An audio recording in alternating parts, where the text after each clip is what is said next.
এটা একটা চ্যালেঞ্জ আমাদের জন্য। তুফান তো এখন যেটাই মানে সেটাই আমাদের হিট হবে আমরা জানি। তুফান যেরকম এক্সপেকটেশন মানুষের কাছে গেছে, যেরকম হাইপে উঠছে, তুফান টু একটু বেটার হতে হবে। থেকে বড় স্কেলে আমরা করবো, আরো 3-4টা দেশে আমরা শুট করবো সিনেমাটা।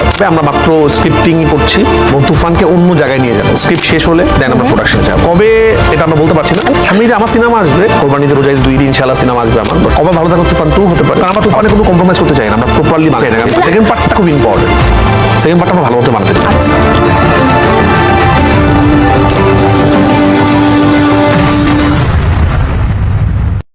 বাংলাদেশে যেমন অনেকগুলো থার্ড ক্লাস সিনেমা তৈরি হয়েছে, তার পাশাপাশি অনেকগুলো অ্যাভারেজ সিনেমাও তৈরি হয়েছে, কিন্তু রায়হান রাফি এবং হিমেল আশরাফের মতো বড় বড় ডিরেক্টররা আমাদের কিছু অসাধারণ সিনেমা দেখার সুযোগ করে দেয় এবং আমাদেরকে উপহার দেয় সেই সিনেমাগুলো, এবং এই সিনেমাগুলো ব্যবসা সফল হয় এবং আমাদের ইন্ডাস্ট্রিকে আরো উচ্চ পর্যায়ে নিয়ে যায়।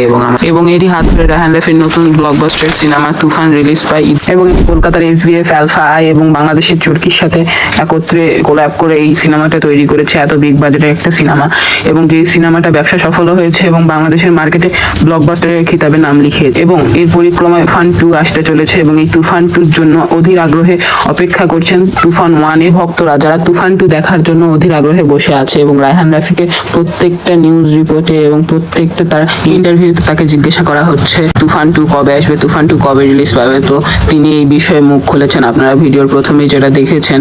তো বাংলাদেশে এই ধরনের আসলে কমার্শিয়াল মুভি তৈরি হবে বা এই ধরনের বড় বাজেটের একটা সিনেমা তৈরি হবে এবং এই সিনেমাটা ব্যবসা সফল হবে, এই বিষয়টা আসলে কেউ চিন্তাও করতে পারেনি, কিন্তু বস রায়হান রাফি তা করিয়ে দেখিয়েছেন এবং আমাদেরকে এত সুন্দর একটা সিনেমা উপহার দিয়েছেন, এবং এই জন্য আমরা তার কাছে প্রচুর কৃতজ্ঞ। এবং তার করা একটা টিভি ইন্টারভিউতে তিনি বলেছেন তুফান 2 সম্পর্কে বিভিন্ন তথ্য।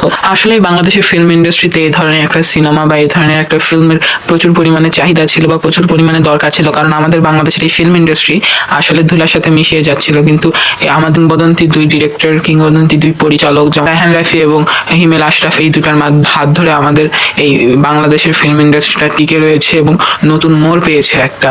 এবং এই তুফানের মতো কোয়ালিটিফুল এবং তুফানের মতো সিনেমা যদি বাংলাদেশে আরো ভাবে তৈরি হয় এবং শাকিব খানের মতো এত বড় একটা সুপারস্টারকে যদি ভালোভাবে কাজে লাগানো যায়, তাহলে ইনশাল্লাহ আমাদের এই ফিল্ম ইন্ডাস্ট্রি বাংলাদেশের অনেক বড় হবে ইনশাল্লাহ, এবং বাংলাদেশের ফিল্ম বিদেশেও ভালো পরিমাণে চলবে।